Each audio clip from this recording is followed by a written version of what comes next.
Hello friends, मेरा नाम है नितिन और आज हम बात करने वाले हैं नॉलेज इंक्लूजन में इक्विटी शेयर्स के बारे में।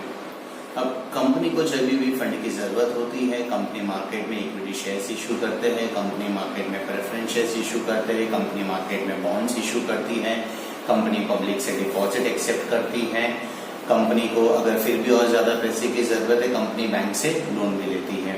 मगर कंपनी के लिए सबसे बेटर एक ऑप्शन होता है इक्विटी शेयर्स को इशू करना, क्योंकि इक्विटी शेयर्स इशू करने के पीछे कंपनी का सबसे बड़ा ये फायदा होता है कि कंपनी को इक्विटी शेयर होल्डर्स को जो डिविडेंड है वो प्रॉफिट के बेस पे करना होता है। अगर कंपनी लॉस में जा रही है तो कंपनी को इक्विटी शेयर होल्डर्स को डिविडेंड पे करने की जरूरत नहीं है, बट इनकेस अगर कंपनी प्रॉफिट में जाती है तो ही इक्विटी शेयर होल्डर्स को उनका डिविडेंड पे किया जाता है। तो आज हम लोग जो टॉपिक्स के ऊपर डिस्कशन करेंगे वो होगा फीचर्स ऑफ इक्विटी शेयर्स। अब उसमें जो पॉइंट नंबर 1 है वो है परमानेंट कैपिटल। अब कंपनी के लिए इक्विटी शेयर्स परमानेंट कैपिटल क्यों है?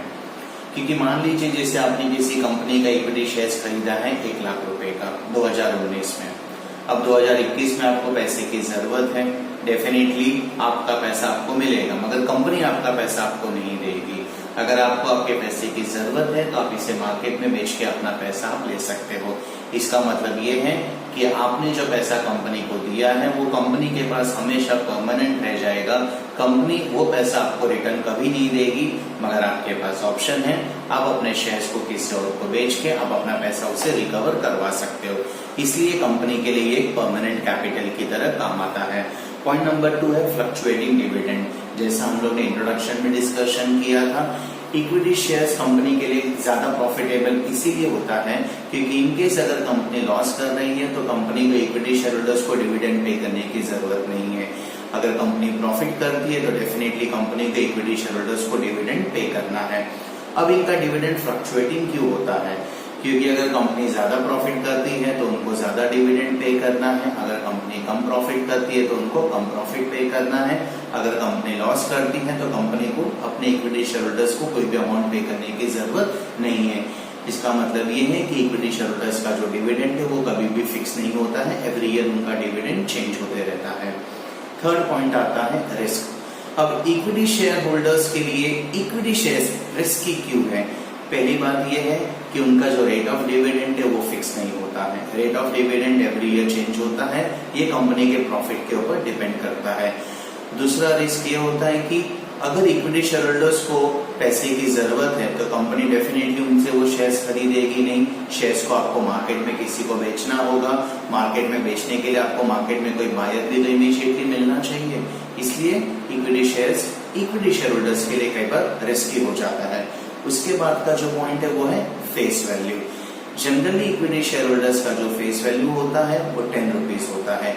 फेस वैल्यू हमेशा शेयर सर्टिफिकेट पे आपको मिलेगा। फेस वैल्यू और मार्केट वैल्यू में डिफरेंसेस हो सकता है।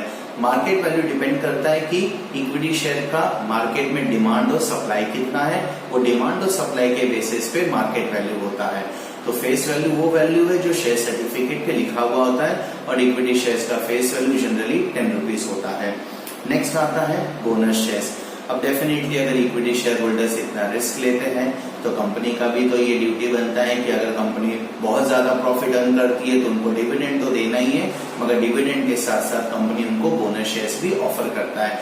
ये जो बोनस शेयर्स है इक्विटी शेयर होल्डर्स को फ्री ऑफ कॉस्ट मिलता है। ये जो बोनस शेयर्स है इक्विटी शेयर होल्डर्स के पास जितने शेयर्स है उसके प्रोपोर्शनेट में उनको मिलता है। उसके बाद आता है राइट इशू। राइट इशू का भी राइट सिर्फ इक्विटी शेयर होल्डर्स को ही दिया जाता है। अब ये राइट इशू क्या है? मान लीजिए आज 2019 है, आपने आज से 9 साल पहले 2010 में किसी कंपनी का इक्विटी शेयर्स बाय किया था। 2010 में वो कंपनी मार्केट में काफी नई कंपनी थी, लोग प्रेफरेंस शेयर्स लेने से डरते थे, लोग पब्लिक डिपॉजिट भी कंपनी में देने से डरते थे, डिबेंचर्स खरीदने के लिए भी उनको थोड़ा बहुत डर लगता था क्योंकि कंपनी मार्केट में न्यू थी। मगर इक्विटी शेयर होल्डर्स ने रिस्क लिया, अपना पैसा इन्वेस्ट किया और आज उस 9 साल में कंपनी अच्छा खासा प्रॉफिट अर्न कर रही है। तो डेफिनेटली आज की तारीख में अगर कंपनी अपने इक्विटी शेयर्स को बेचने जाती है तो कोई भी खरीदने से मना नहीं करेगा क्योंकि डिविडेंड अच्छा खासा मिलता है। बट ये केस में कंपनी जो नया शेयर्स इशू करने जा रही है वो हर एक पब्लिक को नहीं मिलेगी। सबसे पहले कंपनी अपने एग्जिस्टिंग इक्विटी शेयर होल्डर्स को ये ऑफर करता है कि हम equity shares fresh equity shares issue करना चाहते हैं। अगर आपको खरीदने में इंटरेस्ट है तो एप्लीकेशन आपको फिलअप करके कंपनी में डिपॉजिट करना है। यहाँ पे आपको बेटर एक चॉइस क्या मिल जाता है, आपको एक इक्विटी शेयर्स कम प्राइस में मिल जाता है, यानी आपको डिस्काउंट में मिल जाता है, और सबसे पहले कंपनी अगर आपको ऑफर करती है। इन केस अगर existing equity share holders equity shares खरीदने से मना कर देते हैं तो ही ये मार्केट में कंपनी ऑफर करती है। तो ये एक राइट इशू के ऊपर भी राइट्स इक्विटी शेयर होल्डर्स का होता है। नेक्स्ट आता है कंट्रोल। अब डेफिनेटली इक्विटी शेयर होल्डर्स अगर रिस्क लेते हैं, उनका डिविडेंड भी फिक्स नहीं है, जो हर साल बदलते रहता है, दैट मीन्स फ्लक्चुएटिंग डिविडेंड है। तो इक्विटी शेयर होल्डर्स को कंपनी जब भी अगर कोई भी इंपॉर्टेंट डिसीजन लेने वाली होती है तो इक्विटी शेयर होल्डर्स को उस मीटिंग में बुलाया जाता है। जब तक इक्विटी शेयर होल्डर्स हाँ नहीं बोलते हैं, कंपनी कोई भी डिसीजंस नहीं लेती है। इसका मतलब ये है कि कंपनी के किसी भी मेजर डिसीजंस पे इक्विटी शेयर होल्डर्स का पूरा कंट्रोल होता है। एनुअल जनरल मीटिंग में कंपनी जो नए प्रपोजल रखती है इक्विटी शेयर होल्डर्स के सामने, इक्विटी शेयर होल्डर्स उसको अप्रूव करते हैं। अप्रूव होने के बाद ही वो कंपनी आगे उसको फॉरवर्ड करती है। नेक्स्ट वन आता है नो प्रेफरेंशियल राइट्स। अब नो प्रेफरेंशियल राइट्स क्या है कि मान लीजिए अगर कंपनी लॉसेस में जा रही है तो कंपनी क्या करती है, इनके जिसको हम बोलते हैं जैसे वाइंडिंग अप ऑफ कंपनी। अब कंपनी लॉसेस में जा रही है तो डेफिनेटली कंपनी और ज्यादा अगर लॉस नहीं झेल पा रही है तो कंपनी क्लोज कर देगी। कंपनी क्लोज करने के वक्त कंपनी सबसे पहले अपने क्रेडिटर्स को पे करती है। अब क्रेडिटर्स में आते कौन कौन है, क्रेडिटर्स में आते हैं bankers, bond holders, debenture holders. इनको पैसा देने के बाद अगर कंपनी के पास कोई पैसा बचता है तब कंपनी प्रेफरेंस शेयर होल्डर्स को देती है। और प्रेफरेंस शेयर होल्डर्स को देने के बाद भी अगर कंपनी के पास कुछ पैसा बचता है तो ही वो पैसा इक्विटी शेयर होल्डर्स को मिलता है। इसलिए इक्विटी शेयर होल्डर्स को सबसे लास्ट में पैसा मिलता है। ये भी एक रिस्क इक्विटी शेयर होल्डर्स को बेयर करना होता है। नेक्स्ट आता है ट्रांसफर ऑफ शेयर्स। जैसा हम लोग ने पहले भी डिस्कशन किया था कि अगर मान लीजिए आपके पास किसी कंपनी का इक्विटी शेयर्स हैं, आपको इक्विटी शेयर्स बेचना है, आपको पैसे की जरूरत है, आप अपने इक्विटी शेयर्स को फ्रीली ट्रांसफर कर सकते हो। आपको सिर्फ कंपनी में एक एप्लीकेशन लिखना है। अगर आपका शेयर्स फिजिकल फॉर्मेट में है तो आप एप्लीकेशन लिखोगे। अगर आपका शेयर्स डीमेट फॉर्मेट में है तो आपको एप्लीकेशन लिखने की भी जरूरत नहीं है। आप अपने ब्रोकर को इन्फॉर्म करो कि आपके अकाउंट में XYZ कंपनी के इतने इक्विटी शेयर्स हैं, आप उसे सेल करना चाहते हो। और अगर डीमेट फॉर्म में है तो लगभग 3 से 4 दिन में आपके अकाउंट में उसका पैसा भी आ जाता है। उस केस में आपका एप्लीकेशन लिखने की भी जरूरत नहीं है। नेक्स्ट वन आता है डिस्टिंक्टिव नंबर।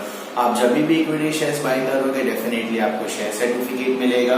शेयर सर्टिफिकेट पे क्या क्या इंफॉर्मेशन होती है, शेयर होल्डर का नाम होता है, फेस वैल्यू होता है, डिस्टिंक्टिव नंबर होता है, टाइप्स ऑफ शेयर्स होते हैं, उसके बाद आपने नंबर ऑफ शेयर्स, आपने कितना नंबर ऑफ शेयर्स बाय किया है, ये सब मैं बात कर रहा हूँ फिजिकल फॉर्मेट के लिए।